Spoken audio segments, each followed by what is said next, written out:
Con o sin máscaras, las heridas permanecen y se vuelven difíciles de tapar. Un simple beso puede ser el gesto más rebelde. Existir es el simple acto de ser. También puede volverse peligroso.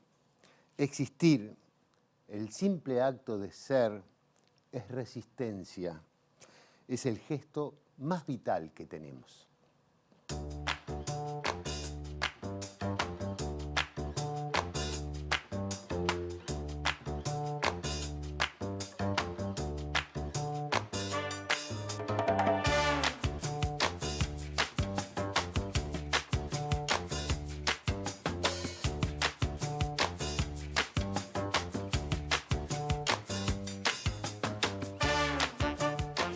Buenas noches, bienvenidos a una nueva propuesta de Ideas Cruzadas.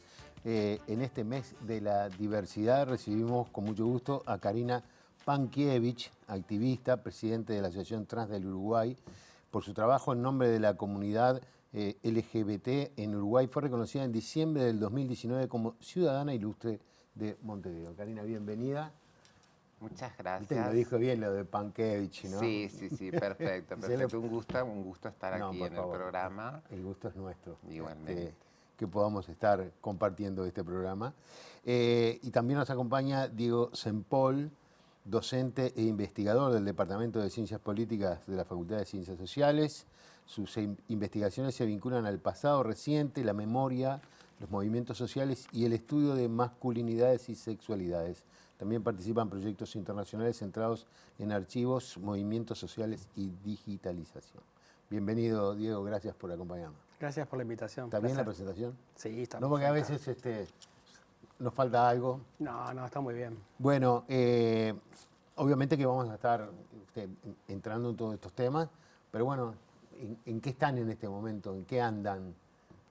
Bueno, me imagino que con el tema del mes están mucha actividad, pero particularmente.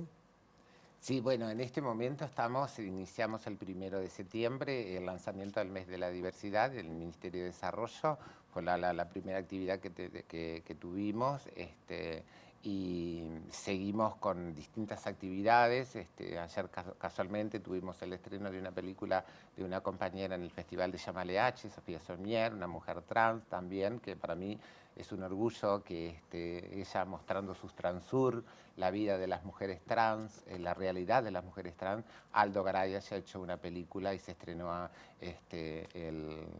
antes de ayer.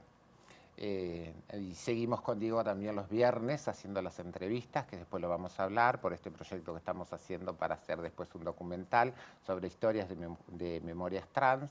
Y bueno, y después tenemos invitaciones a diferentes actos o diferentes reuniones, que el mes de la diversidad es muy intenso. Es muy intenso. Todos los días y a distintos horarios tenés alguna actividad. Algunas podemos cumplir, algunas no, pero bueno, tratamos de cumplir en todas las que podemos, ¿no?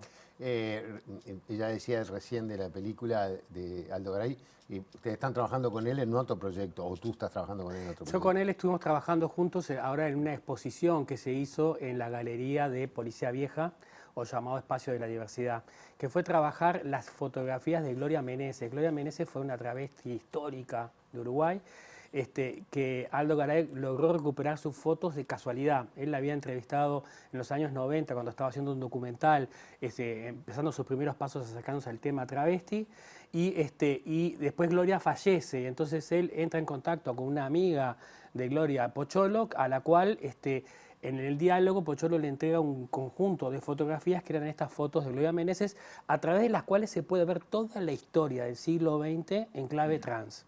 Y es un material muy potente, y con Aldo estuvimos como viéndolo, trabajándolo mucho y pensando qué tipo de exposición se podía hacer. Finalmente después con el Centro de Fotografía de Montevideo trabajamos conjuntamente los tres y más o menos definimos esta exposición que se inauguró el primero de septiembre, y quedó muy bien, porque además nos muestra algo que para mí es muy interesante, que es esta idea de que en realidad la disidencia sexual siempre estuvo ahí en el espacio público, disputando desde los márgenes un lugar. hay como cierta narrativa que nos quiere hacer creer que en realidad la visibilidad empezó recién en los años 90, que es verdad, ahí empezó como movimiento la visibilidad. Antes de eso había una cantidad de personas individuales que lucharon por visibilizar lo que eran y por ganarse un espacio en el mundo, ¿no? Gloria Menezes fue una, y las fotos muestran permanentemente este mariconeo que tiene en diferentes espacios públicos y cómo cada vez que va avanzando en la conquista de derechos empieza a habitar más en clave travesti el espacio público, hasta que finalmente está completamente Gloria Menezes en todas sus características visibles en las fotografías, ¿no? ¿Son fotos de ellas o fotos que ella hizo? No, fotos de ella. Fotos de ella. Y ahí también está bueno ver que hay fotógrafos que son como muy cómplices con esa mirada y que le permite, vos pensás que en los años 40 o 50 estar travestido y sacarse una fotografía era algo que podía tener consecuencias legales y era muy difícil conseguir una casa de fotografía que hiciera un procesamiento de ese negativo. Entonces Gloria evidentemente tuvo algunos amigos o gente muy cómplice que le permitió sacar estas fotografías y después de alguna forma también intervenirlas. Por eso también es una cosa bien interesante esta muestra. Hay fotos que son intervenidas por ella, ¿no? Con pinturas, con cosas como para darle color, que revelan estas como diferentes aproximaciones a una imagen en el tiempo. ¿Tuviste la oportunidad de verlo? Sí, sí. Incluso las fotos no son ni siquiera en blanco y negro, son en marrón y blanco, en antiguas. Hay una que ya está como con unos culotes que se le llamaban antes con puntillas, que iban a la playa. Yo la conozco a la historia porque la conocí desde hace más de 40 años que la conocí a Gloria. Y lo valiente que fue, por eso nosotros le decíamos que era la mamá de las travestis, porque, como digo ahora, somos la última generación de travestis, nosotras, las veteranas. Ahora ya es una nueva generación de mujeres trans. Sí, pero en algún lado decía así. claro, Sí. exactamente, porque casualmente cuando estuvimos, el último viaje que hice a Ecuador, que fue en el año 2022, porque por pandemia tuvimos que cortar, yo pertenezco a la red de América Latina y el Caribe, y éramos 23 países de toda América Latina y el Cono Sur también, y la mayoría éramos mujeres que habíamos superado la expectativa de vida de las mujeres trans. Entonces, somos nosotras la última generación de travestis porque somos las que nos inyectamos las siliconas líquidas, las que sufrimos la represión, las que sufrimos las calaboceadas, las que sufrimos picana, bueno, todo eso que quedó en la historia, que por eso hacemos las entrevistas para recordar lo que fue el pasado de las mujeres travestis, como nos decían. Y Gloria, me acuerdo que tuve la oportunidad de, antes de que falleciera, participar en la segunda marcha, en la número 2. La primera fue en el 1993, que tuve el honor de abrir esa marcha, y este año cumplo 30 años de aquellas marchas. Y Gloria la llevábamos de los brazos con otro compañero porque ya tenía sus años, pero fue una pionera en lo que fue Después voy a entrar en eso, pero me gustaría hablar un poco más sobre si efectivamente se terminó. No. Claro, pero lo hablamos en un momento, porque primero quiero que me repasar, porque bueno, nosotros les preguntamos algo que les haya inspirado en su vida, y Karina, tú nos dijiste una japonesita que veías tejer crochet frente al puerto de Fray Bentos mientras esperaba a un marinero que la había enamorado. Es verdad. Primavera. Es verdad, primavera. Tú sabes que mi papá trabajaba en el puerto, trabajaba en los hilos del puerto. Y cuando tenía que llevarle el almuerzo, yo tendría 7, 8 años, más de eso no tenía. Y cuando le llevaba el almuerzo para que almorzara al mediodía, yo pasaba por una placita que estaba frente al puerto, donde había grandes canteros de coronas de novia, que es una planta que se le llama corona de novia, que son florcitas blancas. Y habían unos banquitos mirando hacia el puerto, hacia donde venían los barcos, y yo veía a esa japonesa todos los días ahí. Y yo ya como ya era, ¿cómo te puedo decir la palabra? Era mariquita, ya me gustaba todo, los colores, y la veía tejiendo crochet, hasta que un día me animé y me senté al lado en el banco de ella y hablaba algo de español. Y yo le pregunté, ¿tú no me enseñarías a hacer eso que estás haciendo? Y me dijo que sí. ahí me empezó a enseñar lo que era el crochet. Entonces yo le pregunté, ¿y tú cómo te llamas? Y ella me dijo, yo me llamo, no me acuerdo el nombre, cómo fue que me lo dijo en japonés, pero me dijo significa primavera. Y después todas las mañanas yo me iba y me encantaba estar con ella y ella me contaba y yo le decía, pero ¿por qué tú vienes todos los días a esta misma hora y te quedas aquí en el banco? Y me dijo, porque yo vine siguiendo a un amor que conocí en Japón y él está para arribar aquí a Fraiventos, en Uruguay. Pero después con el tiempo me enteré que el marinero nunca volvió. Nunca vino. Y ella murió de tristeza. Y ella fue lo que me marcó porque yo me imaginaba qué lindo, qué grande ese amor que ella tuvo de dejar su país en Japón, venirse solito a un país donde no hablaba su lengua y la esperanza de encontrar ese amor y que fue lo que me hizo a mí después con el tiempo poder conocer el amor y estuve 33 años con una pareja hasta que enviudé hace 8 años. Y eso me marcó. Es una historia preciosa. El único problema es que para conseguir, no podíamos conseguir una foto, entonces la producción construyó una imagen que pudiera representar... Exacto, así lo único que le faltan unos palillitos, un palillito de un lado y otro del otro y después ella con su abanico y su lanita y su crochet, porque tejía continuamente un crochet hermoso. Muy bien, es una historia preciosa, Sí. ¿verdad? Es una historia Por eso me preciosa. marcó, porque son cosas, viste, que te quedan. Yo tenía 7, 8 años, más no tenía. Y yo quería ser esa japonesa y enamorarme una vez en la vida, y me enamoré. Bueno, te dio una buena oportunidad. Me dio una David. buena oportunidad. Diego, vos presentaste como una persona que te marcó a Néstor Perlonger. ¿Está bien dicho? Sí, está Néstor bien. Perlonger. Es un escritor, sociólogo, antropólogo y activista en defensa de los derechos LGBTIQ. Me encantó una frase que nos pusieron en la presentación. Es argentino. ¿tá? Y entonces dice, me llaman el padre del movimiento gay argentino cuando todos saben que soy la tía. Exacto. Sí, Néstor Perlonger es una figura notable para mí. No sé, yo cuando lo descubrí cuando tenía 21 años, 22, y fue probablemente uno de los primeros autores latinoamericanos que leí en clave queer, en clave marica, que es un poco lo que Perlonger reivindica, esta idea de usar identidades disruptivas para de alguna forma combatir los procesos de normalización. Perdóname, porque capaz que yo no lo tengo muy claro y la gente probablemente no.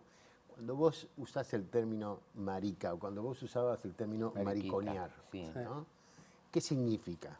Marica es una identidad abyecta, una identidad, es un insulto que en determinado momento fue apropiado por una cantidad de personas dentro del movimiento y se le trató de cargar de sentidos positivos. Esto es una estrategia típicamente del movimiento de tratar de quitarle a los que atacan al movimiento insultos. Entonces se usa la palabra insulto y se la carga de sentidos positivos a efectos de cuando vos lo decís sí, soy marica. Claro. ¿Y cuál es el problema? Entonces eso te quita años de odio acumulado y de relaciones de poder.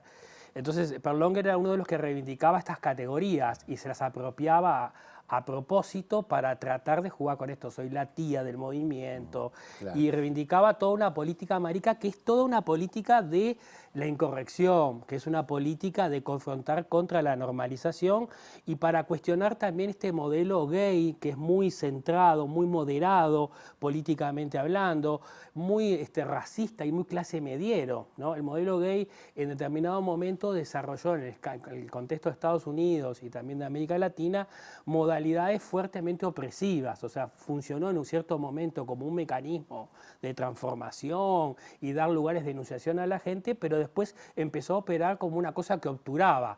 No se podía ser gay y ser pobre, no se podía ser gay y estar racializado, no se podía ser gay y estar desocupado o tener ideas políticas que no fueran moderadas.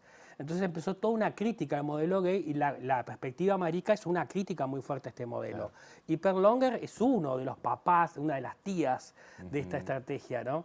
En el sentido de que empezó ya tempranamente en el 71 fundando el Frente de Liberación Homosexual en Argentina, que es una de las primeras, la primera coalición de movimientos en el contexto argentino que buscaba ligar revolución con sexualidad. Instala todo un debate dentro del campo de la izquierda sobre esta relación, que es muy potente y es muy muy importante. Y después, en el año 76, cuando se produce el golpe de Estado en Argentina, él necesariamente tiene que abandonar el país porque la policía lo hostiga de una forma y teme mucho por su vida, y ahí se va a refugiar en San Pablo, donde va a ser estudiante en la Universidad de San Pablo. Ahí hace una cantidad de investigaciones que son muy poderosas. Está el libro de Los negocios del Millet, que trabaja la cuestión de la prostitución masculina, que es un texto precioso. Y finalmente va a fallecer en el año 92, fruto del VIH-Sida. Él tiene un libro que es una recopilación, se llama Prosa Plebeya, que es una recopilación de sus artículos en Cerdos y Peces, que fue lo primero que yo leí de él y me impresionó vivamente la combatividad que tenía su texto, la belleza de la trama narrativa y el contenido político académico, cómo lograba articular todas esas cosas. O sea, cómo él en su vida fue un sociólogo, fue un poeta, fue un activista político y cómo todo eso se mezclaba perfectamente en su producción escrita.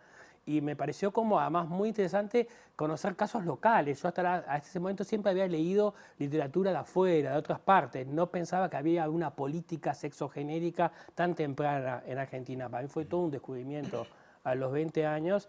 Y su obra sigue cada tanto, la sigo visitando. La verdad, me resulta muy inspiradora.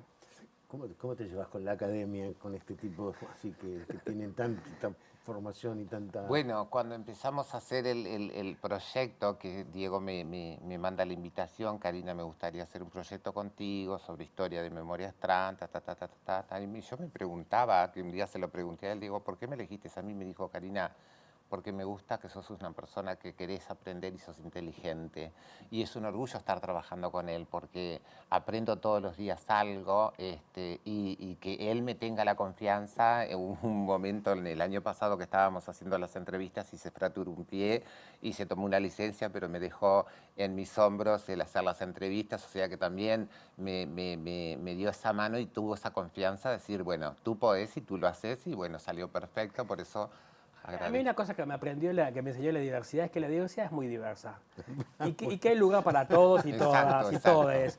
Entonces que cada uno gire en su polo, en su locura, por donde le corre, y creo que de alguna forma esos zapallos después se acomodan en el cajón y todos se articulan y enriquecen. Entonces, lo importante no es empobrecer lo que uno es, sino hacerlo brillar al máximo y ponerlo en diálogo con lo que los otros son, ¿no? Y yo creo que eso produce académicamente, produce políticamente y produce afectivamente también. Les propongo hacer una pausa, porque ya dejaron arriba de la mesa una cantidad de temas como para ir tirando y poder seguir conversando. Así que en un minuto nada más volvemos.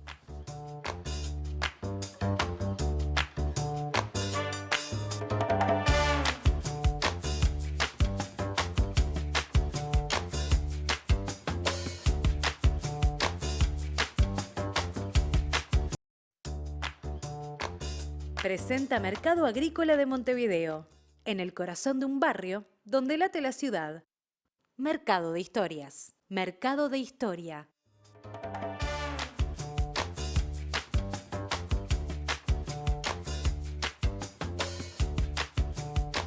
Seguimos conversando con Karina Pankiewicz y con Diego Sempol. Se cumplieron 50 años del golpe de Estado. Estamos cumpliendo 50 años del golpe de Estado, y 30 años de la primera marcha del orgullo homosexual, el 28 de junio de 1993, ¿está bien? Y creo que en cierta forma hay parte de una investigación que están haciendo, pero ¿cómo fue ser gay, lesbiana, travesti en la dictadura? Es decir, si lo recuerdan o si lo saben y lo sienten. Yo nací en el 71, o sea que era medio niño, o sea que no tengo mucha memoria, tengo una memoria infantil de la dictadura básicamente, pero la investigación que estamos haciendo con Karina, que yo vengo trabajando hace un tiempo, ya esa línea, está demostrando que en realidad la dictadura, el régimen, no solo persiguió a la gente por razones políticas o por razones sindicales, sino que también hubo como un objetivo perseguir a la gente por motivos morales. Esto tiene que ver con que la dictadura definió un ideal regulatorio centrado en la familia, que era como considerada la célula de la sociedad, y todos aquellos modelos o todos aquellos individuos que desafiaban ese modelo de familia tradicional fueron vistos como una cuestión subversiva, peligrosa, que debían ser perseguidos. Entonces el régimen persiguió a homosexuales, persiguió a las personas travestis, persiguió también a las lesbianas, usando diferentes modalidades. La policía fue uno de los actores críticos para hacer esto y hay momentos muy duros de esa persecución. Es verdad que en Uruguay durante todo el siglo XX la policía siempre tuvo algunos empujes represivos sobre la disidencia sexual, pero durante el periodo dictatorial esto empeoró significativamente. ¿Por qué? Porque se prolongó, por lo que está demostrando en las investigaciones, los periodos de detención. Estamos hablando que antes la persona, en los años 40, cuando era detenida, pasaba 24 horas y en la dictadura pasa a estar 15 o 20 días detenida. Se deterioran las condiciones en las que se produce la detención. Antes de la dictadura la persona era interrogada, pero nada más que eso. Durante la dictadura empieza a ser golpeada, maltratada, torturada, abusada y violentada sexualmente, se le obliga a hacer trabajos forzosos, o sea, empieza una cantidad de violación de los derechos humanos que son muy significativas. Y además aparece todo un cruce de información durante el periodo de la dictadura entre los servicios de inteligencia, la policía y las diferentes estructuras del Estado. Entonces empezamos a ver que, por ejemplo, maestros que hasta ese momento tenían muy disociada su vida privada de lo que era su rol profesional, a través del cruce de información que realizan las diferentes agencias del Estado, son capturados en estas redes y muchos maestros son destituidos por ser homosexuales o por presuponerse que lo son.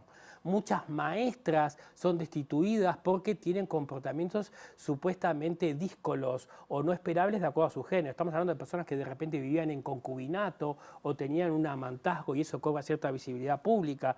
O sea que hay todo lo que yo llamo un autoritarismo moral que avanza sobre la sociedad y que quiere de alguna forma reorganizar la sociedad y construir cierta legitimidad del régimen en base a estos principios. ¿Vos tenés esa percepción? ¿Llegaste a vivirlo? Sí, yo nací en el 62, o sea que pasé a los 74, en el año 74-75, yo ya estaba haciendo el trabajo sexual en las calles porque a mí, de mi familia, me habían expulsado con 12, 13 años y de ahí me vine para Montevideo.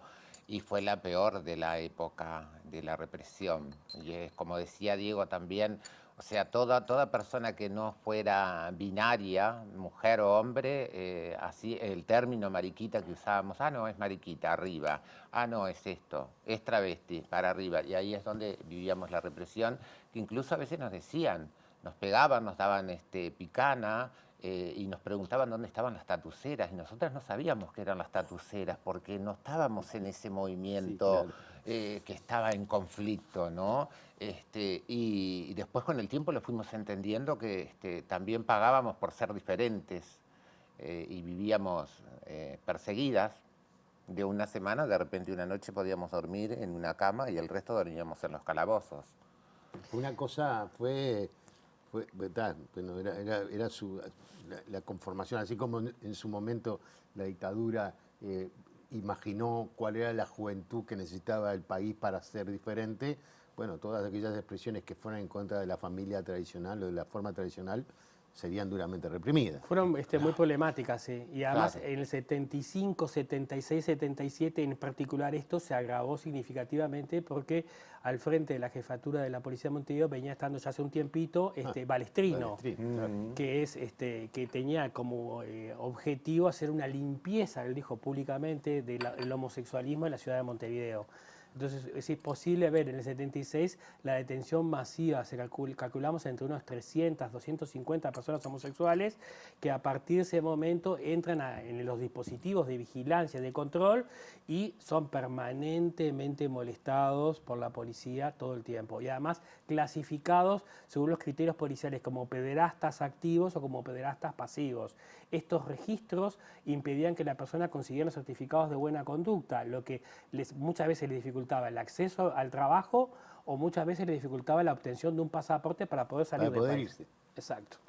No, lo que es interesante, digo, lo que por lo menos para mí, porque digo, yo viví la dictadura, pero hasta que no empecé a leer la información para conversar con ustedes, nunca pensé o nunca me percibí que había ese otro mundo de represión brutal, porque hasta en la represión estaban escondidos.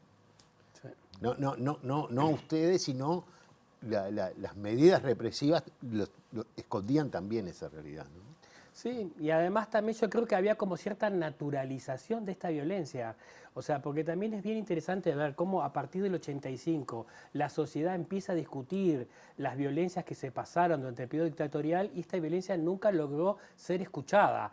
No es que no hubiera personas travestis que ya en el 88, 89 dijeran en la dictadura la pasábamos muy mal. Si uno ve, por ejemplo, una entrevista de Mate Amargo del año 89, el periodista le pregunta a Michelle Januzzi, que era una dirigente del movimiento travesti de los años, fines de los 80, principios de los 90, cómo habían pasado la dictadura, y Michelle dice, la pasamos horrible, nos pasó de todo, no quiero hablar de ese tema, y pasa por alto el periodista sigue, o sea que hubo como mucha dificultad durante mucho tiempo para poder escuchar esta cuestión. Yo creo que esto recién empezó a cambiar en los últimos 10 años, cuando logramos mínimamente ciertas conquistas y nos volvimos ciudadanos plenos de esta ciudad o de este país, y entonces logramos condiciones de legitimación discursiva que nos permite que la gente cuando hablamos nos escuche.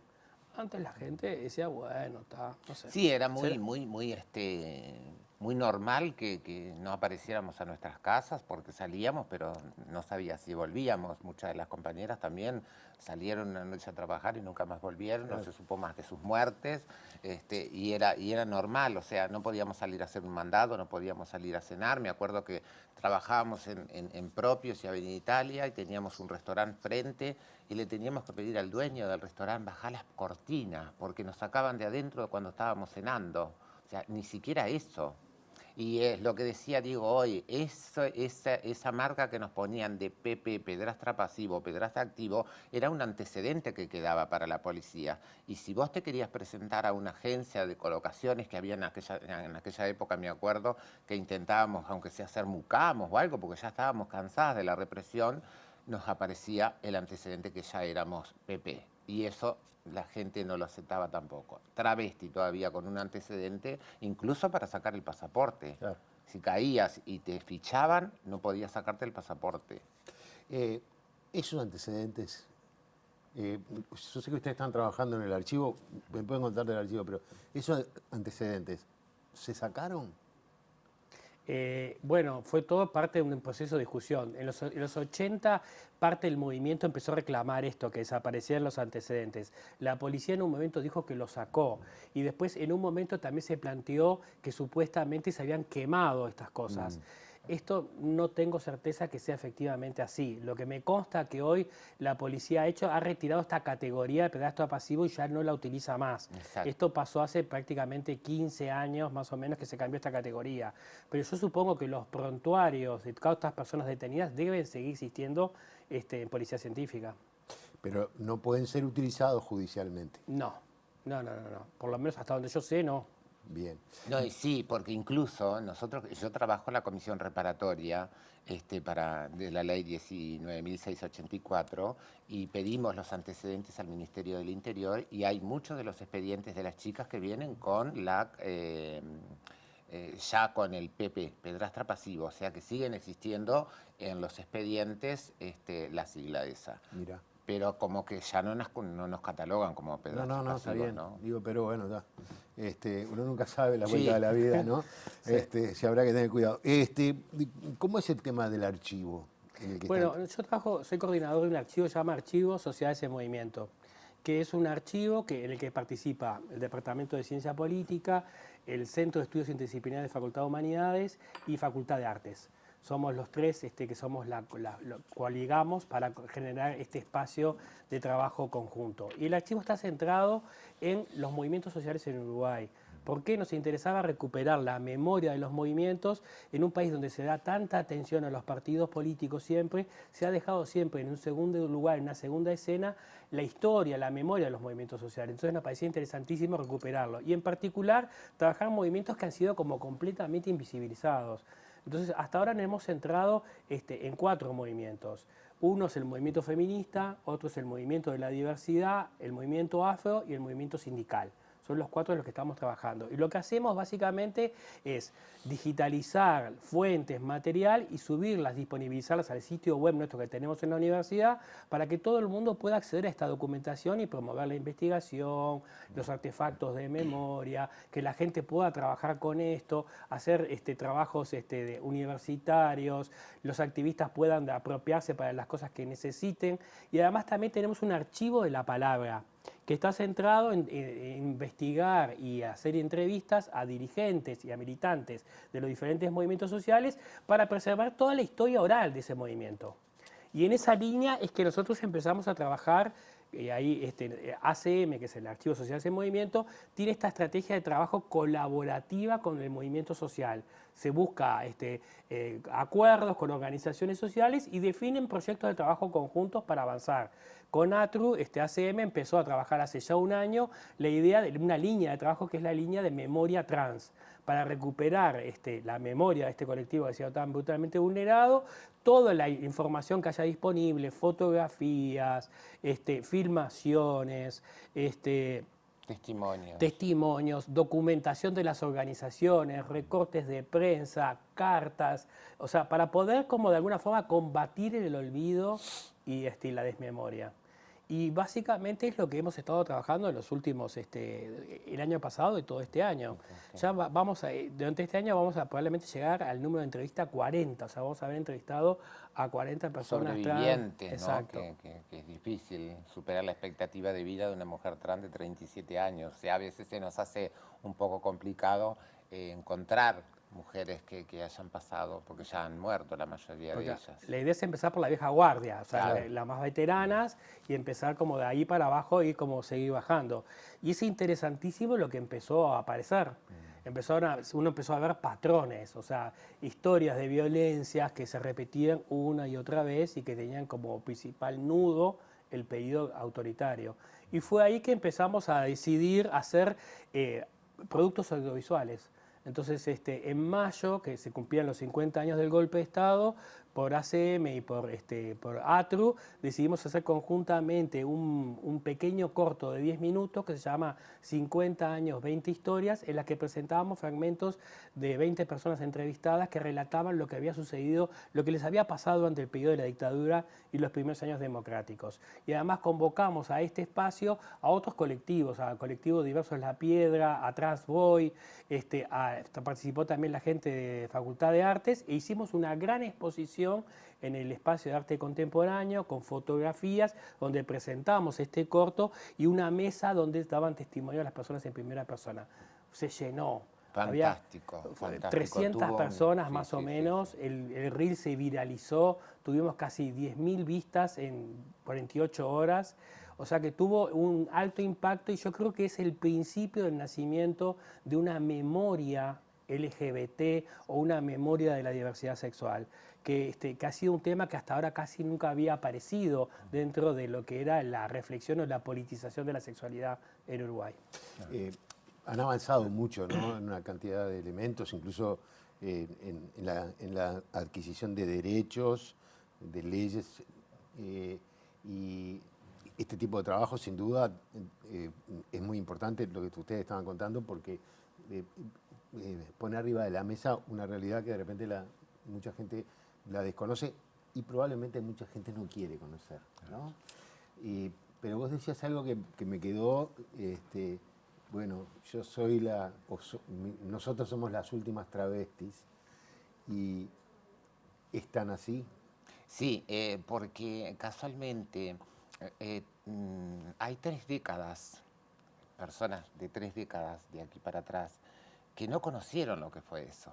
Estoy hablando ponele, del 2000, 2005, 2008, que 2010, por ejemplo, que ya ya estaba la ley instalada, la ley al trabajo de protección sexual, ya no eran reprimidas como éramos en aquella época. Entonces no pasaron y a veces cuando les contamos y ven y escuchan las historias, pero es verdad que ustedes pasaron eso, claro, son chiquilinas jóvenes, esta juventud ahora tiene todos esos derechos que nosotros venimos luchándolos desde hace 35, 37 años que yo pertenezco al movimiento. Y hoy por hoy te das cuenta de que tuvieron que pasar 30 años para que pudiéramos acceder a un cambio registral, a una hormonización como corresponde, con un cuerpo multidisciplinario, a poder acceder a una reparatoria por ese daño, las mujeres que sufrimos violencias de género en aquella época, y también el acceso al estudio, porque a nosotros se nos negó todo eso. Es increíble además cómo la celeridad de los cambios, Exacto, ¿no? En algún nivel. la inmediatez. Porque si vos pensás el mundo de antes, a veces es muy difícil transmitirlo a la gente más joven, que era como un universo completamente diferente. No quiere decir que en este mundo de hoy siga habiendo violencia. Hace poquitos días en Piriápolis agredieron a una persona trans. Sí. O sea que la violencia subsiste, pero ha cambiado radicalmente cómo la entendemos. La naturalización de esa violencia ya no existe prácticamente. O sea, todo el mundo se indigna cuando ve eso. Hace 30 años atrás era lo más normal que sucediera y nadie se le movía un pelo.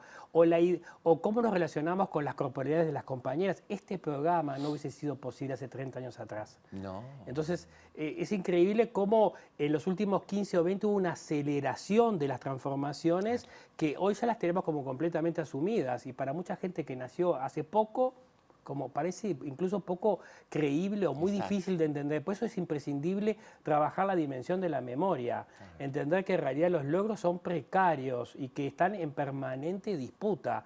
No se logra algo de una vez para siempre. Y en realidad vemos que hay un escenario global donde cada vez más los enemigos de estas agendas están avanzando en forma significativa. Claro, ¿no? por eso yo le decía, ¿estás segura? No, que, te claro, dije, ¿viste? Claro, porque el retroceso que Claro. estamos viendo, yo que viajo mucho por toda América Latina, porque ya te digo, integro la red de América Latina y del Caribe, las compañeras de distintos países, a mí me han pasado cosas espantosas, llegar a un ejemplo, a El Salvador, y la noche que nos teníamos que venir para Uruguay nuevamente de ese país, donde queríamos hacer una despedida con las compañeras, nos mandan el cuerpo de una compañera, la cabeza la habían dejado en la casilla de un perro y el cuerpo lo habían desmembrado. O sea, hay una violencia tan grande y teníamos que estar escondidas en los hoteles, no tenían que saber dónde hacíamos los encuentros para que esta gente, los antiderechos, que son los que más nos acosan, no supieran. Porque no sé cómo hacían, si tenían infiltrados o algo, porque a mí me pasó en la OEA, en Colombia, en Medellín, que un día estuvimos para investigar quiénes eran los que iban a participar en la OEA, para saber si eran enemigos, si no eran enemigos, o sea, todo un aprendizaje, ¿no? Porque teníamos sentado quizás al lado el enemigo, para que votaban en contra de los derechos, porque ellos están claro. contra todos los derechos, por eso son los antiderechos. Hablábamos recién que, bueno, 50 años de golpe de Estado, 30 años de la primera marcha, ¿no? Y me quedé que, capaz que fue muy largo y lo hablamos en el próximo bloque, pero me quedé con esa idea de la aparición del gay, de la relación, es decir, no puede ser pobre, etcétera, ¿no? Como una posición moderada, en una confrontación quizás con la idea del orgullo. Sí. Sí, bueno, el orgullo es una categoría política, ¿no? Es una categoría que lo que busca es, ante que la sociedad nos está todo el tiempo insultando, diciendo que somos degenerados, que no valemos nada, el orgullo es una forma de pararse frente a tanto odio y de alguna forma ganar autoestima. Por eso decimos que es un orgullo político. Pero progresivamente también ese orgullo, en ciertas formas de cómo se lo politiza, en ciertas formas cómo se lo moviliza dentro de una organización social, puede también volverse un poco opresivo, porque al final empieza una letra chica, ¿no? Estoy orgulloso mientras tenga ciertos comportamientos y la letra chica empieza cada vez a restringir más qué es lo que está bien, a restringir más quiénes somos los verdaderos nosotros. O sea que esto siempre pasa cuando se aplica una política identitaria muy firme. Yo creo que las identidades son muy útiles para convocar, son muy útiles para empoderar, pero al final del día terminan siendo también muy opresivas. Entonces hay que relacionarse con ellas de una forma muy estratégica y cada vez que podamos escaparle, mover el pie para otro lado y hacer mucho más hincapié en proyectos políticos que trasciendan la identidad. O sea, uno se puede politizar en base a una identidad, porque es por ahí donde uno puede arrancar. Pero para mí lo ideal es que pueda trascender esa identidad y pueda de alguna forma pensar un proyecto político un poco más general, que fue un poco lo que pasó acá en nuestro país. La primera marcha del 93 estuvo centrada en la idea de orgullo y progresivamente uno va viendo cómo en los años 90 y a partir del 2005 con mucha más claridad se empieza a instalar la categoría diversidad. ¿No? No como un lavado de orgullo, sino como una inclusión del orgullo, pero diciendo, no me importa tanto quién sos ni con quién te acostás. Lo que me importa en realidad es si estás de acuerdo o no con la discriminación, si lo que estás de acuerdo es con la igualdad, con un proyecto político para transformar la sociedad y volverla más igualitaria. Claro. Si estás de acuerdo con eso, vení a la marcha. Y no me importa esto, qué identidad tenés. Y si sos homosexual, si sos gay, si sos lesbiana, si sos maricón, bienvenido sos. Y si sos heterosexual, también sos muy bienvenido, claro, mientras estés de acuerdo con este proyecto político. Claro, y esta es precisamente la idea, para mí, bien potente de cuando uno puede trascender la identidad, ¿no? Convocar mucha más gente. La convocatoria es enorme hoy. Sí, cuando yo se recuerdo enfrentan a eso después de 30 años de aquella primera marcha y vienen hoy a ver lo que es la marcha de la diversidad. Bueno, yo recuerdo en aquella, en la primera, en la del 93, éramos 3 mujeres trans a cara descubierta.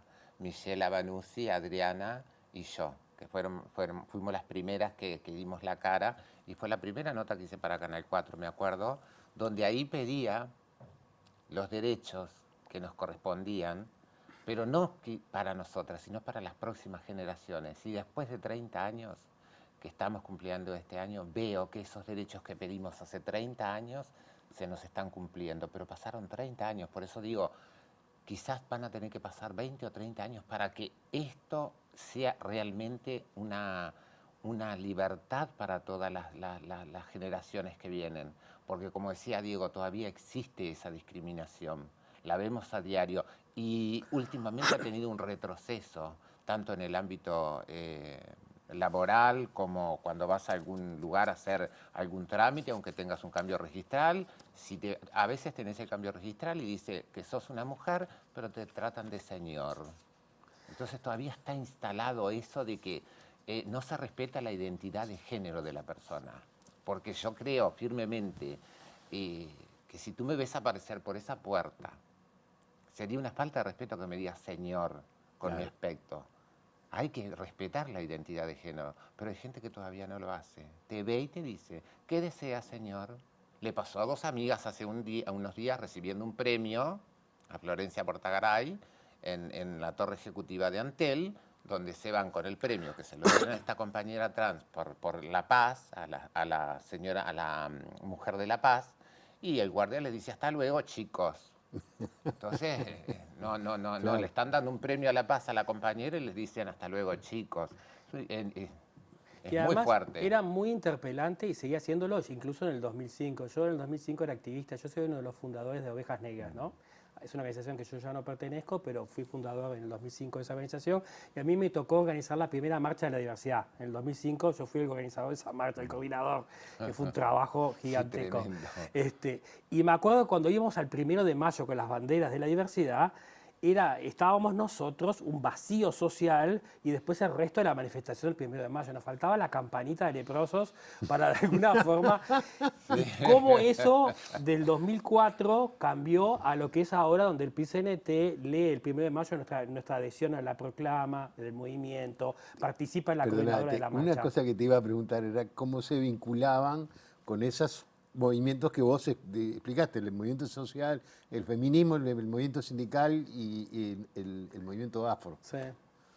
¿Por el archivo decís vos? No, por esto que estás contando, ¿no? Bueno, al principio fue un proceso muy difícil, fue un proceso, la gente cuando veía la bandera de la diversidad pensaba que era del movimiento cooperativo, cuando le explicabas que era de la diversidad, quedaba con cara como ok, y se alejaba, y de a poco empezamos a tejer. El estar también en esos espacios les ayudó, creo que a ellos como a nosotros también, a quitarnos de prejuicios mutuos, a reconocer la humanidad del otro. O ¿se entiende? Para mí fue muy potente ver que los estereotipos que yo también tenía de lo que era el sindicalismo no eran tan ciertos, que en realidad era una versión muy acuñada en el miedo y en la trayectoria de haber tenido confrontaciones en diferentes momentos de mi vida, pero que también se podía ver un cambio, un aprendizaje del otro lado.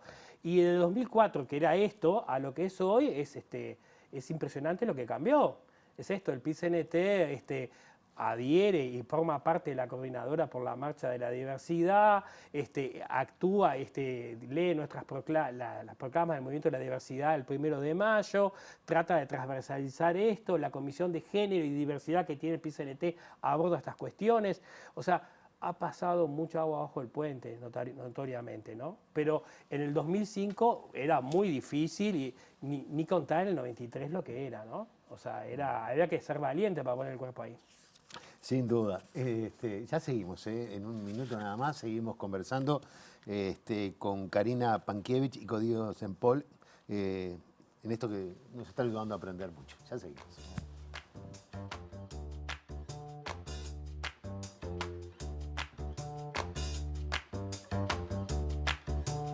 Presentó Mercado Agrícola de Montevideo, en el corazón de un barrio donde late la ciudad. Mercado de Historias. Mercado de Historia.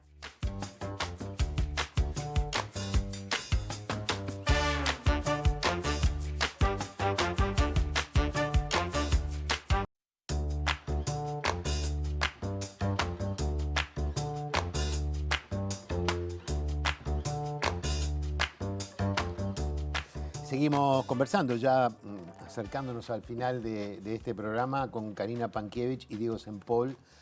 Hemos hablado de unas cuantas cosas. Uno de los temas que me quedó fue esta comisión reparatoria, lo que se ha conseguido. Por lo que me tengo acá, hay 200 solicitudes de reparación económica que fueron aprobadas. Sí. Pero ¿en qué está el tema? ¿Se sigue trabajando? Sí. ¿Falta gente? No. Seguimos trabajando. Lo que pasa es que las primeras 80 compañeras salieron de una, porque tenían los registros del Ministerio del Interior, que era la primera prueba que se pedía. Si estabas registrada en el Ministerio del Interior como PP, pedrastra pasivo, como decíamos hoy, y que habías ejercido el trabajo sexual en aquella época, y había detenciones en jefaturas o en distintas sesionales, ese era digamos, lo más importante, claro, para que te pudieran amparar en la reparatoria. Después empezamos ya con los últimos a tener problemas con testigos, porque algunas habían muerto o porque no se llegaba en fecha y hora la información del Ministerio del Interior. Algunos archivos se habían quemado supuestamente también de algunas. Entonces hay tres procedimientos para poder llegar. Es la del Ministerio del Interior, después la de testigos, las testimoniales, y si no, una declaración jurada delante de una escribana apoyada con otra historia y con testigos para poder acceder. Al día de hoy ya llevamos 210 aprobadas, pero todavía nos quedan unas cuantas por revisar. La comisión sesiona dos veces o tres máximo en el mes, porque también las intercalamos con los consejos de diversidad. Pero hasta el día de hoy he contado con un apoyo muy importante, pues está el Ministerio del Interior, Ministerio de Desarrollo, BPS, Ministerio de Economía y Finanza, y a la Asociación Civil, que es la que pertenezco yo, ¿no? O sea que trabajamos desde el 2019, en plena pandemia, la hacíamos a veces a manera virtual, lo hacíamos presencial, pero nunca dejamos. Fue una de las comisiones que nunca dejó de trabajar durante toda la pandemia.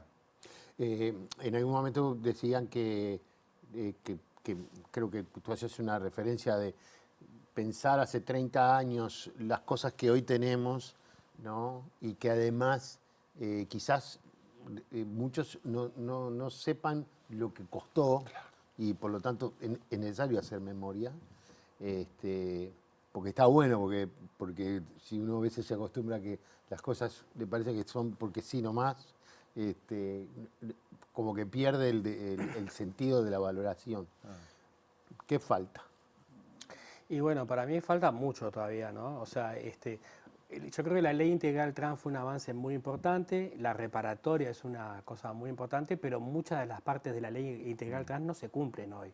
En la salud es uno de los grandes problemas que está existiendo, la cuota laboral casi no se está cumpliendo, y esto la propia Oficina de Servicio Civil lo ha informado oficialmente, o sea, de que hay un muy bajo cumplimiento del 1% de la cuota para personas trans. Y además, yo creo que la ley integral trans abrió una brecha, pero también hubo mucha gente de otras identidades que también fue vulnerada durante el periodo autoritario y que no ha sido incluida en la ley. Y para mí también es interesante empezar a pensar eso, que las personas travestis fueron claramente vulneradas, pero también hubo muchos homosexuales, muchas mariconas que fueron muy vulneradas, o muchas lesbianas, que en esa época se las llamaba como tortilleras, que fueron muy vulneradas en sus derechos durante el periodo de la dictadura y que todavía no sabemos nada sobre esas personas. Falta también mucho avanzar en lo que es la educación.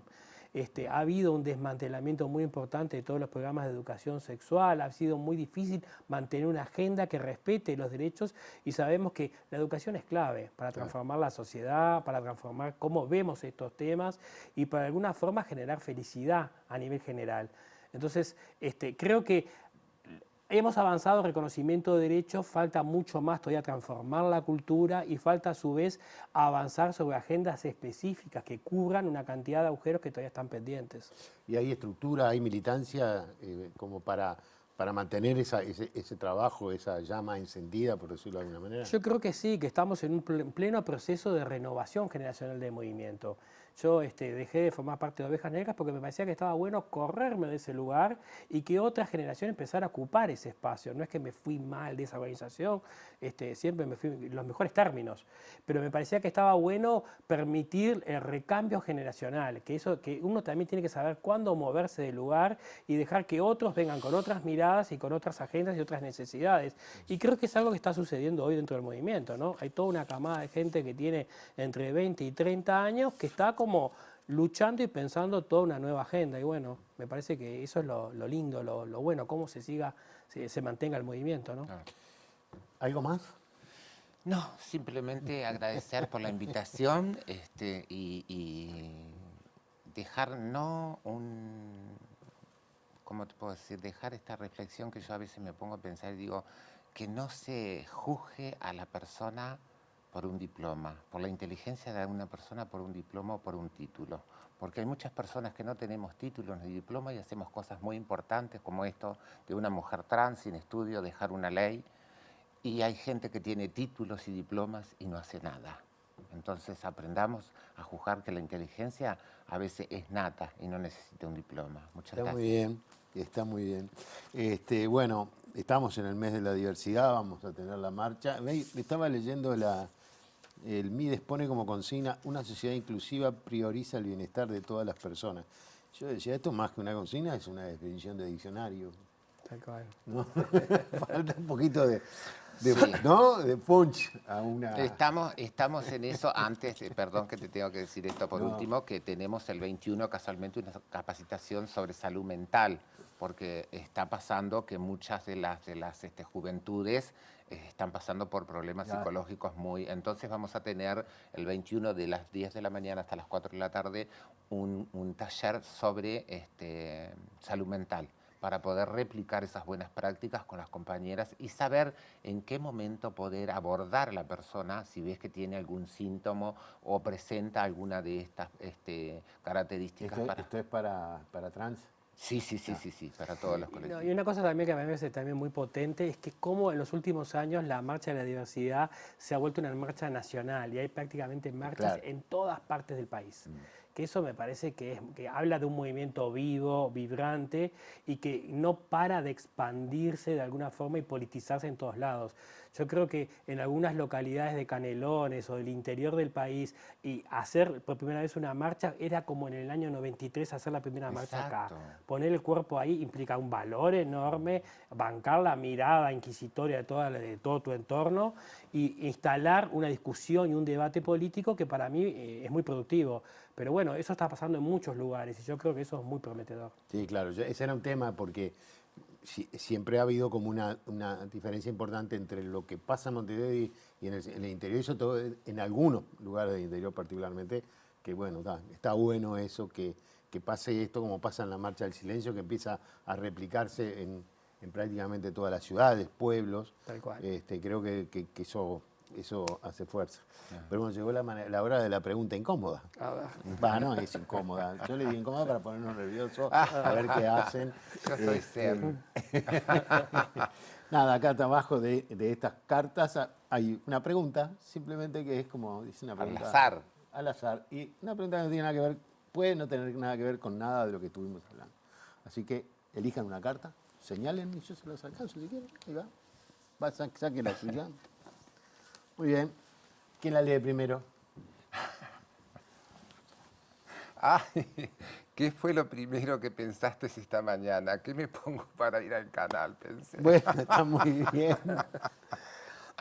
Sos así de cuando tenés que hacer una Sí. actividad de pensar mucho cómo te vas a. Sí, a trato, vestir. Diego que me conoce, sabe que soy muy. A 2:30 estaba en el canal, me habían citado a las No, 3. ya sé, qué 2:30 vergüenza. estaba ahí porque sabía que tenía que pasar por maquillaje, pero ya yo me voy, me levanto y ya estoy pensando, porque como le decía Azul, a veces no necesariamente hago presencial, las cosas las hago por Skype o las hago por Zoom, y tenés que estar, como represento a todo un colectivo, soy Claro. la presidenta de ATRU, también la imagen es importante. Hoy cuando Diego decía que teníamos que darle paso también a nuevas generaciones, en el caso mío se me hace más difícil porque no quieren tomar la presidencia, porque el ser presidenta de un colectivo como es ATRU, que es uno de los primeros que se fundó en el Uruguay en el año 1994, es muy importante el peso que tenés que tener, Claro. las horas diarias que le tenés y los 365 días del año trabajando. Por eso yo digo, no solamente nos centremos en el mes de septiembre, que es el mes de la diversidad, donde todo explota. El año tiene 365 Claro. días, la diversidad también tiene 365 Hay 11 días. meses más que hay que Entonces, seguir. por eso mismo, exactamente.